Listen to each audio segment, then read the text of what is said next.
I used to take a seat on top of the gate post and watch the world go by. One way to Orlando ran past my house, so the carriages and cars would pass before me.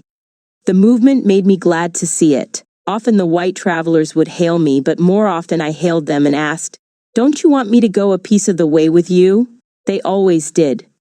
I know now that I must have caused a great deal of amusement among them, but my self-assurance must have carried the point, for I was always invited to come along. I'd ride up the road for perhaps a half-mile, then walk back. I did not do this with the permission of my parents, nor with their foreknowledge. When they found out about it later, I usually got a whipping. My grandmother worried about my forward ways a great deal. She had known slavery, and to her my brazenness was unthinkable. "Get down off a dat gate post. You will sow, you. Get down." Setting up dear-looking dem white folks right into face. They's going to lynch you. Yet. And don't stand in dat doorway gazing out at 'em neither. You's too brazen to live long. Nevertheless, I kept right on gazing at them, and going a piece of the way whenever I could make it. The village seemed dull to me most of the time. If the village was singing a chorus, I must have missed the tune. Perhaps a year before the old man died, I came to know 2 other white people for myself. They were women. It came about this way. The whites who came down from the north were often brought by their friends to visit the village school. A Negro school was something strange to them, and while they were always sympathetic and kind, curiosity must have been present also. They came and went. Always, the room was hurriedly put in order, and we were threatened with a prompt and bloody death if we cut one caper while the visitors were present. We always sang a spiritual, led by Mr. Calhoun himself. Mrs. Calhoun always stood in the back, with a palmetto switch in her hand as a squelcher. We were all little angels for the duration, because we'd better be. She would cut her eyes and give us a glare that meant trouble, then turn her face towards the visitors and beam as much as to say it was a great privilege and pleasure to teach lovely children like us. They couldn't see that palmetto hickory in her hand behind all those benches, but we knew where our angelic behavior was coming from. Usually the visitors gave warning a day ahead, and we would be cautioned to put on shoes, comb our heads, and see to ears and fingernails. There was a close inspection of every one of us before we marched in that morning. Naughty heads, dirty ears, and fingernails got hauled out of line, strapped and sent home to lick the calf over again. This particular afternoon, the 2 young ladies just popped in. Mr. Calhoun was flustered, but he put on the best show he could. He dismissed the class that he was teaching up at the front of the room, then called the 5th grade in reading. That was my class. So we took our readers and went up front. We stood up in the usual line and opened to the lesson. It was the story of Pluto and Persephone.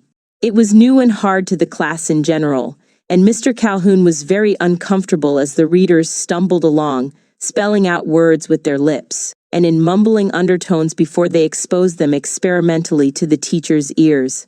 Then it came to me. I was 5th or 6th down the line. The story was not new to me, because I had read my reader through from lid to lid, the first week that Papa had bought it for me. That is how it was that my eyes were not in the book, working out the paragraph which I knew would be mine by counting the children ahead of me. I was observing our visitors, who held a book between them, following the lesson. They had shiny hair, mostly brownish. One had a looping gold chain around her neck. The other one was dressed all over in black and white with a pretty finger ring on her left hand. But the thing that held my eyes were their fingers. They were long and thin, and very white, except up near the tips. There they were, baby pink. I had never seen such hands. It was a fascinating discovery for me. I wondered how they felt. I would have given those hands more attention, but the child before me was almost through. My turn next, so I got on my mark, bringing my eyes back to the book and made sure of my place. Some of the stories I had reread several times, and this Greco-Roman myth was one of my favorites. I was exalted by it, and that is the way I read my paragraph. Yes, Jupiter had seen her. He had seen the maiden picking flowers in the field. He had seen the chariot of the dark monarch pause by the maiden's side. He had seen him when he seized Persephone, He had seen the black horses leap down Mount Etna's fiery throat. Persephone was now in Pluto's dark realm, and he had made her his wife. The two women looked at each other and then back to me. Mr. Calhoun broke out with a proud smile beneath his bristly mustache, and instead of the next child taking up where I had ended, he nodded to me to go on. So I read the story to the end, where flying Mercury, the messenger of the gods, brought Persephone back to the sunlit earth and restored her to the arms of Dame Ceres, her mother, that the world might have springtime and summer flowers, autumn and harvest. But because she had bitten the pomegranate while in Pluto's kingdom, she must return to him for 3 months of each year and be his queen. Then the world had winter, until she returned to Earth.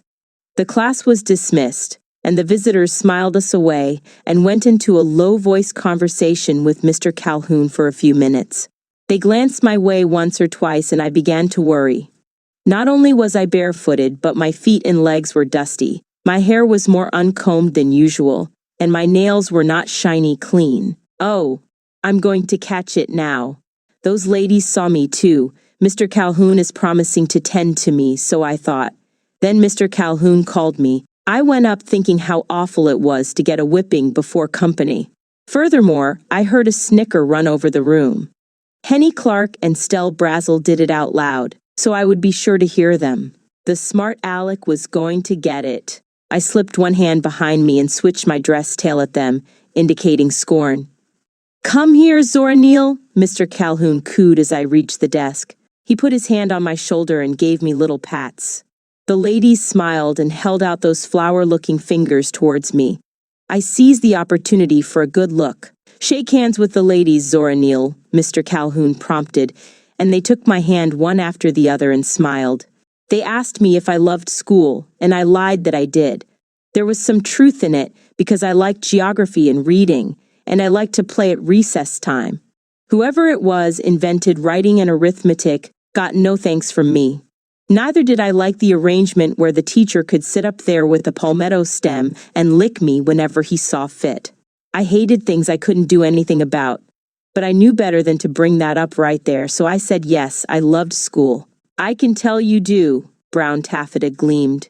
She patted my head and was lucky enough not to get sandspurs in her hand. Children who roll and tumble in the grass in Florida are apt to get sandspurs in their hair. They shook hands with me again, and I went back to my seat. When school let out at 3 o'clock, Mr. Calhoun told me to wait. When everybody had gone, he told me I was to go to the Park House. That was the hotel in Maitland, the next afternoon to call upon Mrs. Johnstone and Miss Hurd. I must tell Mama to see that I was clean and brushed from head to feet, and I must wear shoes and stockings.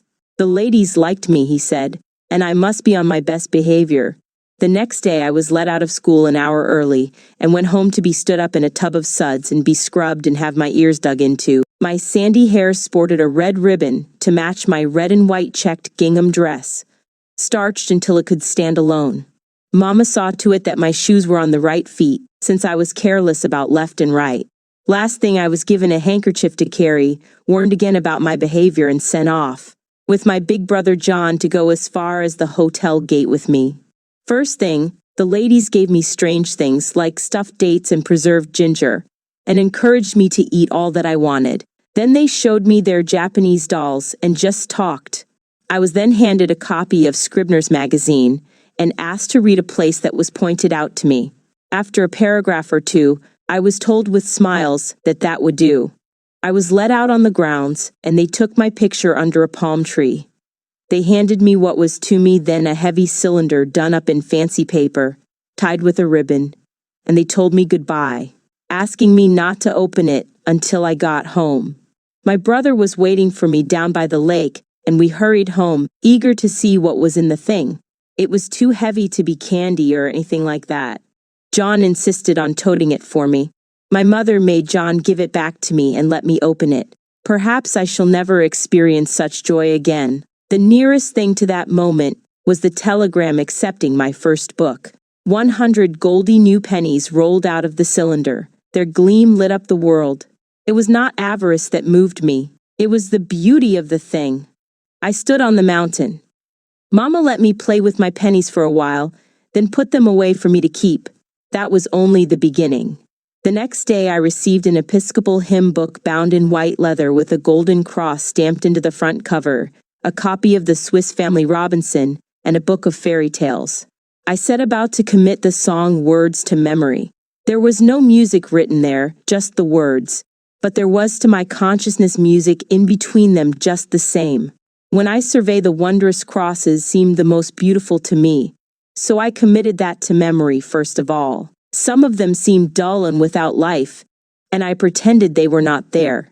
If white people liked trashy singing like that, there must be something funny about them that I had not noticed before. I stuck to the pretty ones where the words marched to a throb I could feel.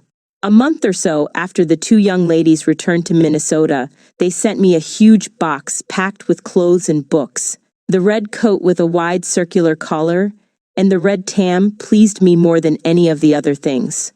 My chums pretended not to like anything that I had, but even then I knew that they were jealous. Old Smarty had gotten by them again. The clothes were not new, but they were very good. I shone like the morning sun.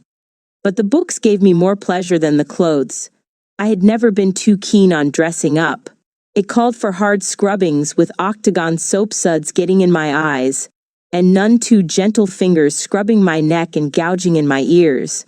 In that box were Gulliver's Travels, Grimm's Fairy Tales, Dick Whittington, Greek and Roman myths, and best of all, Norse tales. Why did the Norse tales strike so deeply into my soul?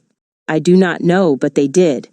I seem to remember seeing Thor swing his mighty short-handled hammer as he sped across the sky in rumbling thunder, lightning flashing from the tread of his steeds and the wheels of his chariot. The great and good Odin, who went down to the well of knowledge to drink, and was told that the price of a drink from that fountain was an eye. Odin drank deeply, then plucked out one eye without a murmur and handed it to the grizzly keeper and walked away. That held majesty for me. Of the Greeks, Hercules moved me most. I followed him eagerly on his tasks. The story of the choice of Hercules as a boy when he met pleasure and duty, and put his hand in that of duty, and followed her steep way to the blue hills of fame and glory, which she pointed out at the end, moved me profoundly. I resolved to be like him. The tricks and turns of the other gods and goddesses left me cold. There were other thin books about this, and that sweet and gentle little girl who gave up her heart to Christ and good works. Almost always they died from it, preaching as they passed. I was utterly indifferent to their deaths. In the first place, I could not conceive of death, and in the next place, they never had any funerals that amounted to a hill of beans, so I didn't care how soon they rolled up their big, soulful blue eyes and kicked the bucket. They had no meat on their bones. But I also met Hans Andersen and Robert Louis Stevenson.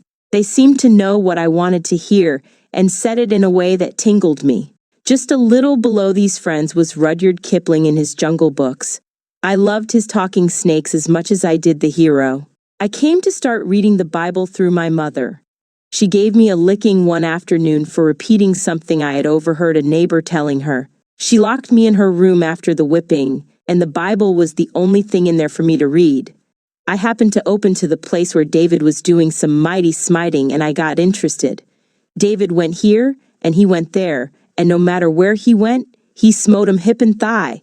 Then he sung songs to his harp a while, and went out and smote some more. Not one time did David stop and preach about sins and things. All David wanted to know from God was who to kill and when. He took care of the other details himself. Never a quiet moment. I liked him a lot. So I read a great deal more in the Bible, hunting for some more active people like David. Except for the beautiful language of Luke and Paul, the New Testament still plays a poor second to the Old Testament for me. The Jews had a God who laid about him when they needed him. I could see no use waiting till Judgment Day to see a man who was just crying for a good killing, to be told to go and roast. My idea was to give him a good killing first, and then if he got roasted later on, so much the better.